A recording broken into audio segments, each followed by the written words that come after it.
sheriff's office was that he didn't say working with the commissioners. Because I found an article in the Statesman about something that happened a few years ago. It's been a while now.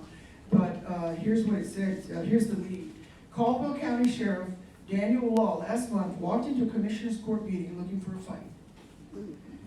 Law said he would send federal inmates housed in the county jail back to the U.S. Marshals, cutting off a $900,000 source of federal funding if the commissioners didn't approve higher raises for his jailers. So he's going to send those people back if he doesn't get something else. The money's there, the money's coming next year, or I can send all the inmates back, Law said. I hope that's not a threat, County Judge Tom Bond said. I just said it wasn't a threat, it's a promise, Law said. Well, anyway, that's sort of, I'm just wondering if that is going to be your tactic in Hays County if you get elected sheriff. If the person is like Tom Bond and acts the same, possibly, because the other part that's not in there is that the monies that we were giving to the county for all those housed inmates were supposed to be used to be able to up the scale of pay, because at that time, everybody was working under the poverty level, including myself.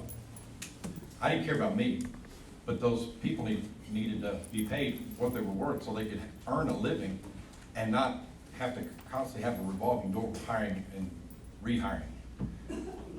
He wanted to take that money, which he finally did, and we never got rid of the inmates, but I did what I could to try to raise positions, because they, at that commissioner's court meeting, the commission agreed to give raises to all the employees, not just our officers.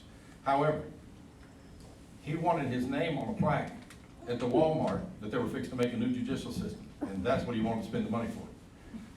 Well, it'd been great, only one problem. At that point in time, we didn't have enough staff to come work in Caldwell County because the pay scale was so low. I started, my salary was $32,000. That's half of what a starting officer makes here in Hays County, probably 10 years ago.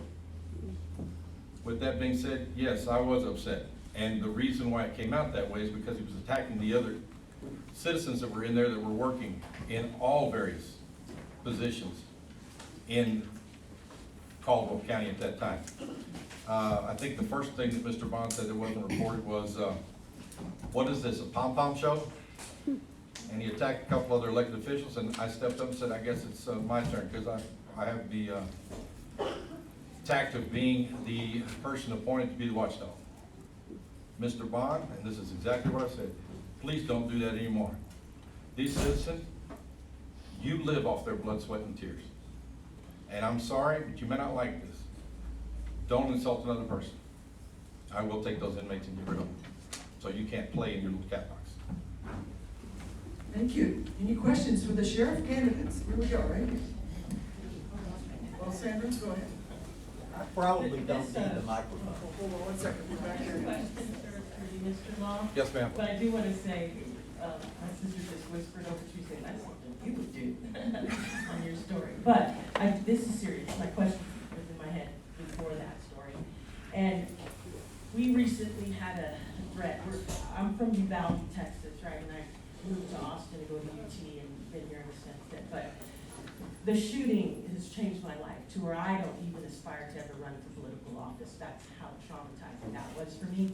But we recently had a threat at Hays High School, and the Republican candidate was being praised on the sheriff webpage for doing such a great job on a press release. But when I pushed to what happened there, why didn't you say that the person who was threatening to shoot up Hays was really only there to target Mexicans and NHERSs? And he didn't put that. Then he comes back and says, well, I'm only allowed to say what I can. So we don't need a sheriff who's being puppeted, and even when it comes to his job as giving a press release. So I would like to know, because these kind of threats are growing and increasing, not just in Uvalde, they're now right here in Hays. So if that had happened with you being sheriff, how would you handle, how would you, because parents are partners in the state of Texas with schools, with the education. And so I think parents need to know about this level of threat and who it's targeting. I just wanna know how you would handle that. Well, if you check my record, and I know, I'm not asking you to do any research on me, but, through the media, I was very vocal and out in front.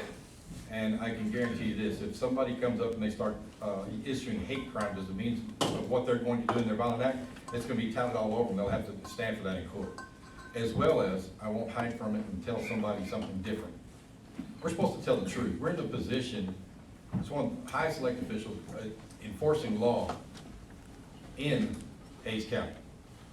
You don't deserve to get any type of half-spun story. You'll get all of it.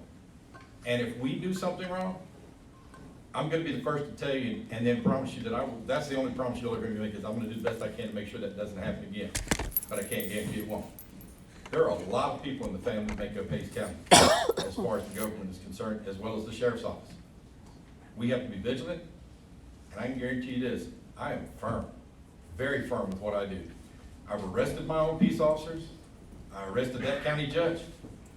That didn't come out in that story either.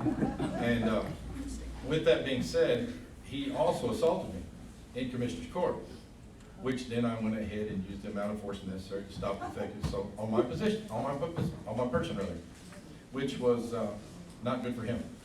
With that being said, you deserve to hear exactly what's going on. That's why I said, in order to do community policing, it's a thorough thing on both ends, not just in the law enforcement, not just when we're there handing out Kool-Aid and cookies. I will be at your event, I will see you, and you will be able to approach me. I've got big shoulders. If you want to tell me we're doing something wrong, please let me know, because I don't always hear it without talking to the people and get it. That's why I was touted as the people's sheriff, and that's why I want to be here.